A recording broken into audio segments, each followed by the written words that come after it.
First of all, I'm going to tell you a story before I actually tell you what we're going to talk about tonight. I learned when I was in high school, actually, that I have a gift. It isn't just talking, for those of you that know me.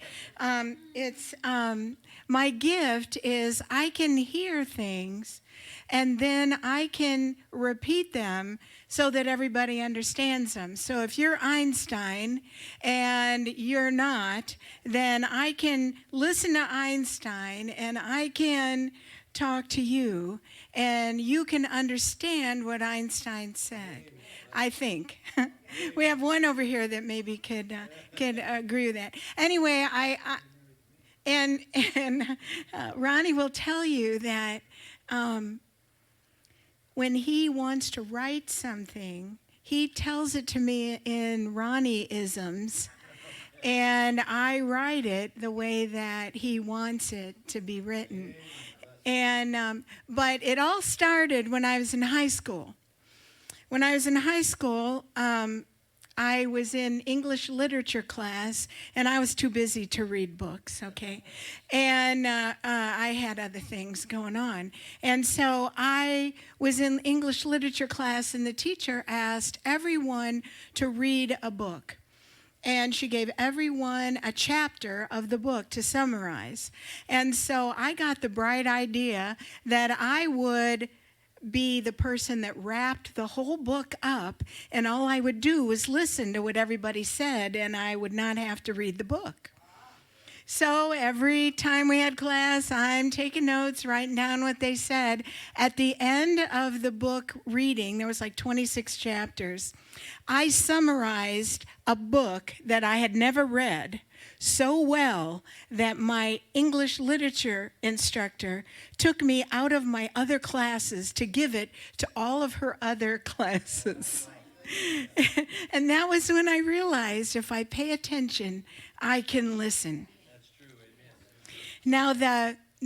Now, what we're going to talk about tonight is kind of in the reason I'm saying that, it's in that vein.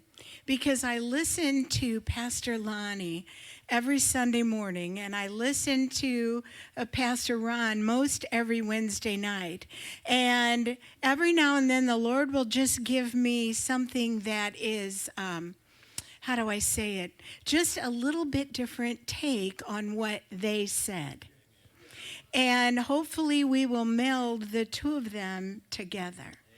And so the title of the message tonight and the study, if you want to study, it's a lot more yakking than study. So we're not going to be all of that. So don't worry about having to do that.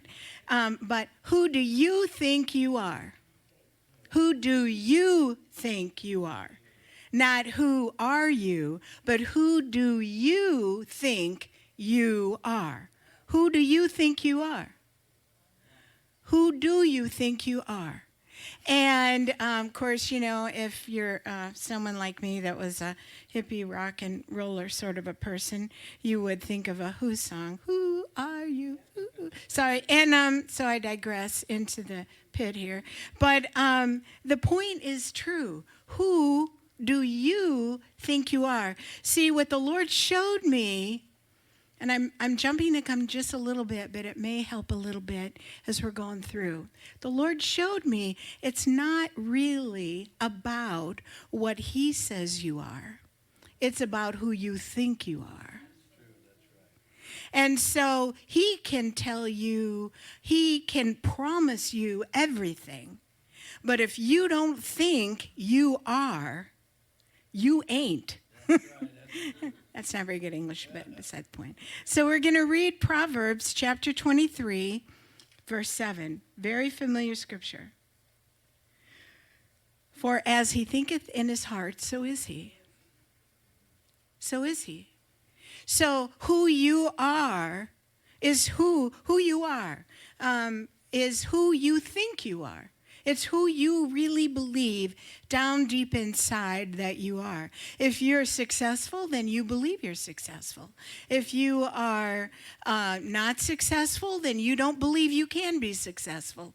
If you are sick and you can't seem to get healed, then that means you don't believe in your heart. That's one of the reasons. I want to clarify that. That's one of the reasons that people aren't well. Not all the reasons, but one of the big reasons people are not well is because they don't think in their heart that God really wants them well. And so, so what do you think about yourself? When you think about yourself, Pastor Lonnie says this almost every week, and this is not an admonishment about that.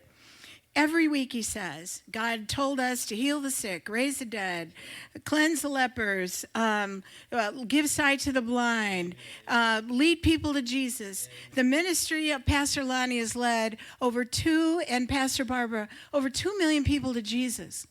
How many of you sit back in the pew and say, that's me too? How many of you do that? And that's who God wants us to be. Is, yeah, I do that. That's who he wants us to be. Is that who do you think you are? Not, oh, I could never do that. That's not what I can do. It's what everybody is supposed to do. Pastor Ron says it a different way than Pastor Lonnie. He says, be the church. That's right. Amen. Being the church is raising the dead, healing the sick, giving sight to the blind, doing all these other happy things, leading people to Jesus. That is what being the church is. And Pastor Ron also says that we are too sin conscious. Oh, I made a mistake last year, or I had a major failure, or I went bankrupt, whatever. It doesn't really matter. It can be any number of things. I had a failed marriage. I didn't get healed that one time, or whatever. I can't lay hands on the sick. Let me tell you something. Sin consciousness keeps you from walking in what God wants you to walk in. So if you are walking around all day thinking about how low you are, God cannot raise you up. And there is a difference in knowing who you are in him and being proud and arrogant. Because what you're doing is pride and arrogancy gives you glory. Pastor Lonnie and Pastor Barbara, Pastor Ron, trust me, is not going to the Indian reservation to build himself up. I can promise you that. Okay? There is nothing fun about doing what he's doing. And when you hear some of the stories of Pastor Lonnie and Pastor Barbara going into these foreign countries, a lot of what they do isn't fun either.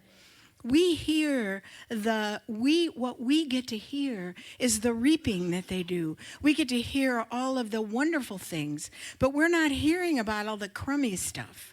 And they're not telling us that, which is good. I don't want them to, because then maybe, someday I might go. But the point is that they are so rejoicing in what God has done through them, that the struggle is worth it. Okay? And so, have you ever looked at someone else and said, you know what? They had so much potential. And usually the phrase after that, they wasted it. Usually that's what you say. Isn't that right? Do you think anybody's ever said that about you? Well, I don't know about you, but I do not want to waste any more of my potential. I don't. And I want to be who he thinks I am, not who I think I am. The Lord started giving me this thought a couple of months back. And I was listening to a motivational, like a 3-minute motivational Monday thing. And the guy said, do you, and this was secular, and the guy said, do you know that people go on diets? And I'm just using this not for anyone in particular. Anyway, but he said people go on diets and they lose gobble weight. And he says, and they say if you keep it off for 2 years, it's a done deal. But it isn't. And do you know what they have found in secular studies? The reason that people don't keep weight off is because they never quit thinking they're fat. It's who they think they are. They think they're a fat person that has to get thin, and even when they're thin, they still think they're fat. It's who they think they are. And that's what God is trying to show us. There's a secular motivational book that is called As a Man Thinketh. And it's just a tiny little 12 deal. And he talks about if you think it, you can do it. If you think it, you can do it. The enemy of our soul, and we all know who that is. I don't even like to say his name, has convinced the church that humility is doing nothing, expecting nothing, and believing nothing. We're going to read Proverbs 22 and verse 4. By humility and the fear of the Lord are riches and honor and life. That is not the message of the enemy. True humility is doing everything, expecting everything, believing everything, and giving all honor and glory to God. We are to be humble before our Master, the King of Kings and the Lord of Lords, the Creator of the universe. That's where our humility belongs. Knowing always that everything that we do is a gift from Him. Whether it is a gift to sing, or whether it is a gift to preach, or whether it is a gift to organize, or whether it is a gift with children, or whatever it is. And so we go to Mark, and this is again a scripture that the pastor quotes often. Verse 16, or chapter 16, excuse me. And he said unto them, go ye into all the world and preach the gospel to every creature. And if you're saying in yourself, I can't do that, then you are not believing the word of God in your heart.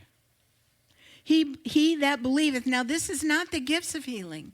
This is just like everybody. And God's no respecter of persons. He that believeth and is baptized shall be saved, but he that believeth not shall be damned. And these signs shall follow those that believe. They shall follow the believers. If these signs do not follow you, then you've got to get it in your heart and believe that they're going to follow me, by God. They're going to follow me. These signs are going to follow me. In my name they shall cast out demons. Now, just personal speaking, somebody else can do that. I think Pastor Ron has that gift, and I'm just going to defer to him on that. They shall speak with new tongues. They shall take up serpents, and if they drink any deadly thing, it shall not hurt them. They shall lay hands on the sick, and they shall recover. They shall recover. It doesn't say maybe. And it doesn't say maybe. It says they shall recover. Why don't we? Why don't we believe in our heart that we can? Why don't we? We like to listen to the enemy of our soul, who gives us the famous word, excuses. Excuses become our way of life. I can't because. I can't because. I can't because.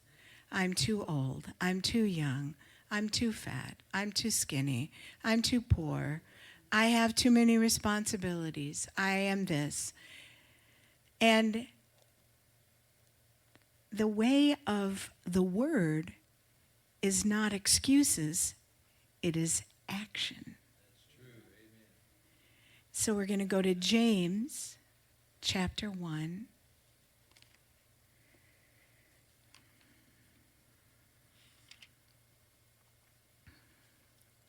And we'll start with verse 22.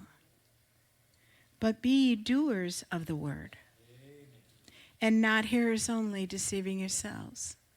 So if you believe that you are a doer, you actually have to do. You have to do. For if any be a hearer of the word and not a doer, he is like a man beholding his natural face in a mirror. For he beholdeth himself and goeth his way, and immediately forgetteth what manner of man he was. But whosoever looketh into the perfect law of liberty, and continueth in it, he, being not a forgetful hearer, but a doer of the work, this man shall be blessed in his deed. Amen. I want to be blessed. I want to be blessed. I want to be blessed. So, probably the most famous, misunderstood, and I'm, going to apologize now. I'm not kicking over any sacred cows. Misunderstood book in the Bible is Job. And I believe that the reason that Job is in there is because we're all, at times in our life, Job. Everything bad's happening to me. What is it that people say? If it wasn't for bad luck, I wouldn't have any at all. That's what they say. Well, okay, if you say so.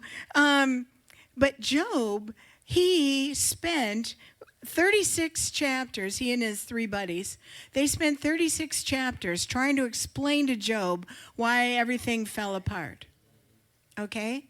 So finally, in chapter 38, I'm not going to read the whole thing to you. You can thank the Lord for that. In 38, verse 4 through 38, verse 30, and I'm just going to read a couple to you.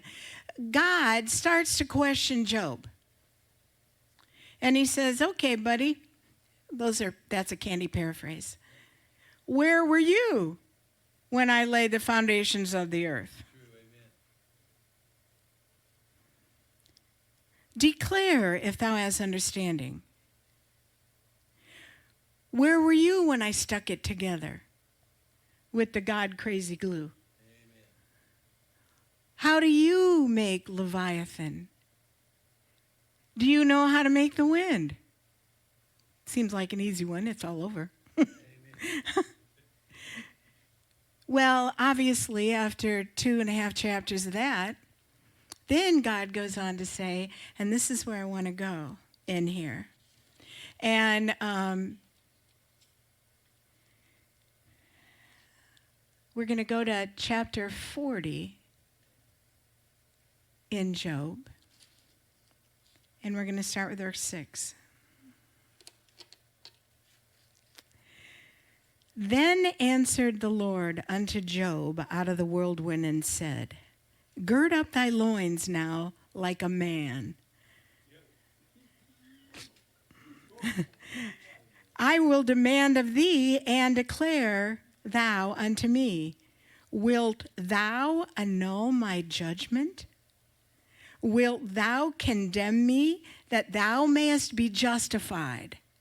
That is exactly what we do when we do not believe that we can do what he says we can do, as we condemn God. because that, and Job, for all of you, just to summarize, at the end of the book, it says that he was snared by the words of his mouth, and all that came upon him was because of his confession and basically his fear that his kids were all going to go to hell if he didn't do all this stuff, and which is works, which is not what I'm talking about. I'm talking about believing that you are that child of God, that you, if you see somebody, you can take care of it. You can take care of it. So what we want to do is, how do we move from one to the other? How do we move from saying, I can't do that, to, I can do that? How do we move from there? Well, the Bible says that whatever is not of faith is sin. So the first thing that we have to do is recognize that sin is part of our problem. Sin is part of our problem. And so we first repent. And we have to change our inner image of ourselves. How do I say? I'm going to just give this example. The guy that started FedEx, I can't think of his name, Ronnie. Do you think? Okay, doesn't matter. The guy that started FedEx was in college, and he developed this master plan on how to move packages across the country in a day. And he submitted this as a thesis, and he got an F on it in college, quit school at the end of his junior year, and FedEx. Okay?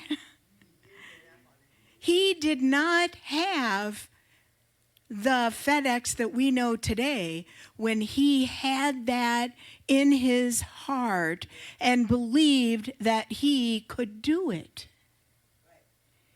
So you don't have to be well to believe in healing. Being sick is just fine. You begin to change your inner image. The same with your finances. If your finances are in the commode, so to speak, you can change your inner image of what imagine having all the money that you need, not just to pay your bills, but to pay somebody else's, to buy your house and somebody else's. That needs to be in you, not just something that you, amen. And I'm not against that. I don't mean that. But you have to learn that it doesn't matter how little you make. It doesn't matter how much you make. What matters is what you believe in your heart. What you believe in your heart. So we're going to go to 1 Corinthians chapter 2 and verse 5. So we have to know this. This is the foundation for changing our inner image. That your faith should not stand in the wisdom of men, but in the power of God. Amen. Your faith is not in you. That's right. My faith is not in me. My faith is in the power of God. Amen. It's in the power of God. Realizing our success is not dependent on us. That should be freeing to us. It's dependent on Him. Now we're going to turn to Exodus chapter 23 and verse 22. The next step is obedience. When He tells you to do something, you got to do it. You got to do it. Oh, that's a great idea. But if it never goes any further than that, or Lord, thank you for telling me that. So we're in Exodus 23, verse 22. But if thou shalt indeed obey His voice and do all that I speak, then I will be an enemy to your enemies, and an adversary unto your adversaries. I was, Ronnie's grandmother passed away in Tennessee. I don't know. When did Grandmother Fox die? A long time ago. Doesn't matter. She knew the Lord. So that was, anyway, I was here in Indiana and Linda was flying in from California. Ronnie, I think, was with Linda in California. They flew in to Tennessee together and I was driving from here to Tennessee. And it was a blizzard. And how do I say this? This is not meant to give anyone condemnation. But if I want to go somewhere, I don't really care what the weather is, okay? I don't care what the road conditions, I don't care anything. If I am going to go somewhere, I'm going. It's just the way it is. Now, that's Candee. I am not trying to make that a doctrine for anyone else. Everyone has to operate according to their own measure of faith. So I'm driving in this blizzard. I'd driven 8 hours and I got like 150 miles and I was tired. I got a motel. Got up the next day and it's still like 4 foot of snow on the ground, whatever. And so I'm running late now because the funeral is like that afternoon. And so I'm traveling at a slightly higher rate of speed than the speed limit said. And I'm driving on the interstate and all of a sudden, on my side of the interstate is a car driving toward me from the other side of the interstate. So in my spirit, I hear, if you can't drive on the road, drive off the road. So I drove my car off the road into the ditch. I get down into the ditch. I gun it, and I hear him in the ditch. Now I hear my mother's voice. I'm not going to do mother for you tonight. No, I'm not doing mother. Anyway, that'll be another day, maybe. I may never get another chance if I do mother today. Anyway, so I hear when I'm in the gully, I hear you got to gun it to get out of the gully. I gun the car, get back up on the expressway. Now I'm in the shoulder. And the wreck is behind me about a quarter mile. Okay? Then I hear, get out of your car, get your army blanket, run back there, because it's a blizzard. It's like 0. Run back there, take your army blanket, cover up the man in the car, and start praying in tongues. So, I did it right then. I went in the back, got the army blanket, ran back there, and covered the man, and started praying in tongues. He started breathing. Christmas presents, it was Christmas time, and they're strewn all over the highway. The air helicopter comes and takes them away and all that, and, the police come and whatnot. Point isn't any of that. The point is, when God speaks, we obey right now. Right now. Right now. There is no, right now is the kind of people he wants us to be, is right now people. If we're to stop, when we were living in Florida, I watched a guy get hit and thrown up in the air and land on his head on a street. And the Lord said, stop the car, run over there and pray for him. He lived. Both of these people lived. It wasn't me that made them live. I was God's instrument to give them life. But they both lived. That's what it is. And Pastor Ron says that we must believe it, not just say it. We have to believe it in our hearts. And you can say words all day long, but you have to actually believe that they're true for you. We are in a war. And just so any of you know, I don't have my glasses on, so if you're sticking your tongue out or anything, I can't see it yet. But anyway, we're in a war. And so when you believe God gives you something, the enemy wants to take it back. Ronnie has been, he's been up here joy belling everything, and I missed when he did the happy dance a couple weeks ago, and I'd really like to see that again.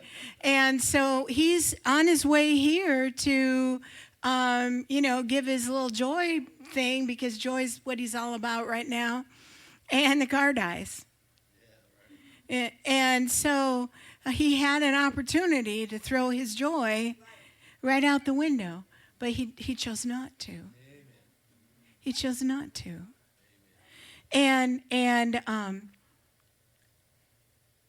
So we have to believe in our heart. We have to change the way we think about ourselves. Who you are inside is the most important.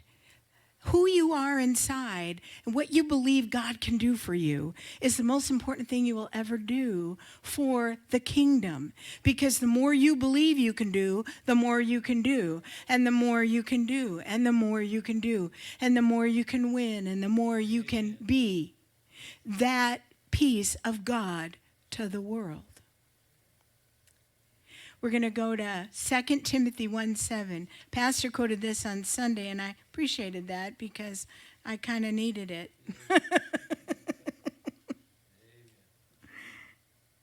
For God has not given us the spirit of fear, but of power and love and a sound mind.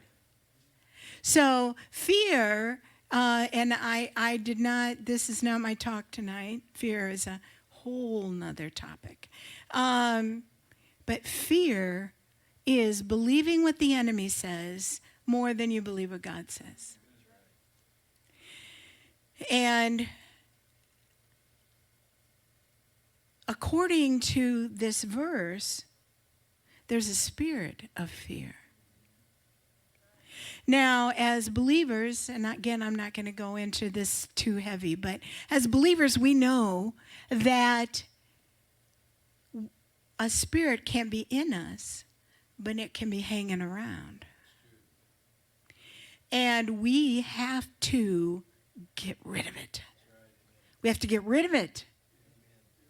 We have to get rid of it. And just to show you, you're almost up, Dave. Just to show you how God works, we're going to read our tithe confession because I personally believe that so much of who we are is tied to money. Now, I'm not saying that I'm not going to talk about this so that you give money to our church. Although if God tells you to, please open your checkbook and dump it out. But the point of this is obedience. It's obedience. See, if you believe that God supplies all your needs according to his riches and glory, then you believe that God's 10% belongs to him. You believe that. Now I'm going to read our confession for increase. And so I encourage you, if you do not tithe. If you do not give. Because the windows of heaven will be opened up, not just financially, but physically, opportunity-wise. If you're not getting a job that you need, if you need a house to live in, it doesn't really matter. You sow that seed. Because and the number one thing that Satan does is tell people, you can't really afford to tithe. You don't make enough. You're on a fixed income. Well, the only reason you're on a fixed income is because you don't believe in your heart that God is limitless and he's bigger than the income that you got. Okay? And I'm not, the reason I'm saying this is because I've watched it. I've watched it. I have watched God give me so much when I had nothing. And I had nothing. Nothing. So the confession goes like this. As we return our tithes, and we're returning them because the whole 100% is his. We're just giving him back the part that he says, just give me 10%. I mean, even the government takes more than that. And offerings, we're believing God for better jobs. How many people have ever gotten a better job? How many people have ever gotten a raise? How many have ever gotten a promotion? How many have ever gotten a bonus? How many have ever gotten benefits? How many have ever gotten increased sales? Large commissions. Scholarships. Probably not. Sorry. Favorable settlements. Estates and inheritances. Interest income. And then we have, according to Raylan, the ever-popular unexpected checks in the mail. Who's gotten those? I think we've all gotten those. Amen. Because we can see that she got one, and he got one, and I got one, and you got one. If God can do that for you, he can do it for me. If you get an unexpected check in the mail, I can, because God's no respecter of persons. How many has ever gotten a gift? How many ever had a bill paid off? How many ever had their bills decreased? Hallelujah. You can go to the next one, please. Whoever had uncommon favor? Many times. And in that uncommon favor is protection. There's protection. Blessings and increase in every area of life. See, we give our money so that our life is blessed, not just our pocketbook. We give our money so that our life is blessed. It is all that we can do. All that we have to do for God is give. It's all he asks. Now, he is not withholding from us if we're obedient. The enemy is who, as Ronnie's been talking about, who, when we recognize our need and then receive or believe our need is met, we have that joy bridge that we have to go over. And some of us go over it like this. Yeah. And some of us go under it. We go under the bridge. We do, and we've all done both. This message is for me more. God gave this to me because I was really having a tough time in a couple areas. And this he gave me. And the only reason you're getting it is because I believe that he gave me the opportunity to share it because you needed it too. And if you don't know how to start confessing, or you don't know who you are or what you need to do, Mike always has these in him books that he will give everyone. I'm donating them without your knowledge, but always has these in him books. In him, there's 137 or 152 something things that you are in him. Amen. You are these things in him. I want to be those things. Amen. I don't want them just to be something I read about in a book. Then Ronnie, and I'm volunteering him this time, Ronnie, actually Linda, my sister-in-law Linda, bought this book and gave it to Ronnie. And this book saved my life. About 2.5 years ago on Easter Sunday, remember that? Anyway, we're not going there. But this is a book of confessions, who you are in Jesus. If you need healing, if you need money, if you need your kids saved, if you need favor, if you want to walk in abundance, this book is a confession book. And it gives you a confession and it gives you scriptures. And Ronnie will give you one of those. He doesn't have any with him tonight, but just tell him and he'll get them for you. And so what you do is you keep doing it, and you keep doing it, and you keep doing it, and you keep doing it, and you keep doing it until it comes. And this is the illustration that God showed me. This is going to be, I have no children, okay? Ronnie and I, we never figured that part out. So we have no kids. And I'm assuming that most of you here have children. Anybody have kids? Okay. All right. Well, I have a niece. My brother passed away young, and he had a daughter, and God has given her to me. I have a very, very special relationship with my niece. And she has a little girl that's 2.5 years old. And they've been going through potty training. And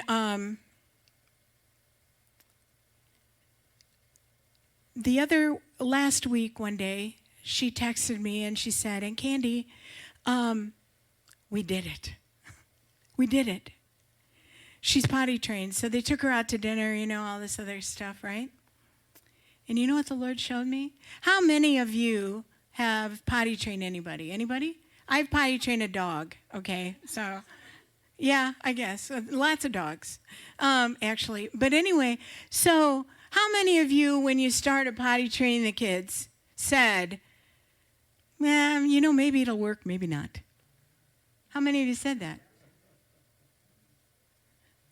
When you're potty training a kid, failure is not an option, is it? Right? Failure is not an option. You are not going to fail at this.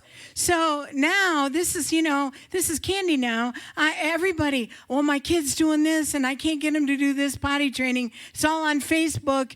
What can I do? What can I do? What can I do? And everybody's telling them, do this, do that, whatever it is.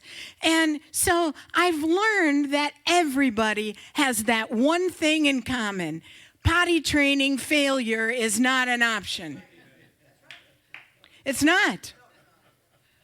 That is how you approach God. Failure is not an option.